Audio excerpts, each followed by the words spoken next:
The dispute surrounding Oklahoma inmate Charles Tiger is escalating tonight. Tiger, who's serving a decades-long sentence for violent felony convictions, survived a brutal prison stabbing that advocates say may have been preventable.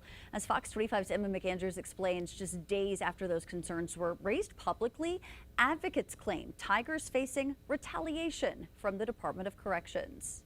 The Neal Center for Justice held a press conference at the Capitol Thursday to address alleged retaliation against Charles Tiger.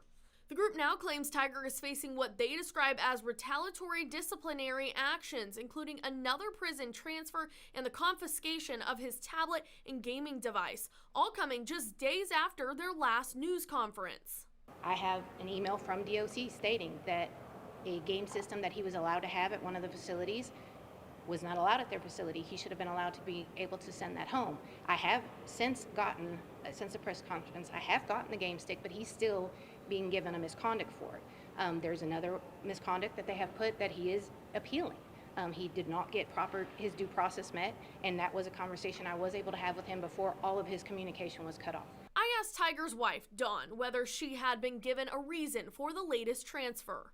I received a call from the nurse from OSP stating that my husband was in her intake and they needed additional information. I did ask the nurse, obviously she wasn't able. I did send an email to Director Ferris and Nicole Fleming. I have not heard from them. Less than 2 hours before the press conference, I received an email from Oklahoma Department of Corrections offering its version of events. ODOC alleges that on Monday, someone with ties to Tiger contacted a family member of the prison warden through Facebook, demanding answers and threatening to, quote, bring down the Department of Corrections. The agency also claims that when officers removed Tiger from his cell on Tuesday, they discovered an illegal cell phone. I brought this to their attention during the press conference. Here's their reaction.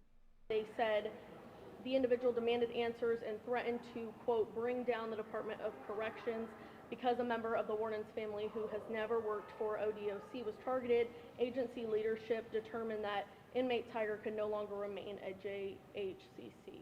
First of all, again, in my first press conference, my husband had not had any misconducts in 7 years. Project Commutation was actively taking his case. Any misconduct would immediately negate him being able to come home. And as we've talked about, they were very interested in his case because of the excessive time that he was given and because of the positive influence that he was. So my husband was coming home. He has something to come home to. So the fact that in less than 5 weeks at this exact same facility, he's now came up with not one, not two, but now 3 write-ups. And again, how do you have something, so which is it? Did he get transferred because of a write-up, or did he get transferred because some random reporter that they don't give a name to threatened somebody that, again, they don't give a name to? With conflicting claims from both sides, Fox 25 has requested documentation from the Neal Center for Justice and the Department of Corrections. We'll continue following this case and update you when those records are provided. Emma McAndrews, Fox 25 News.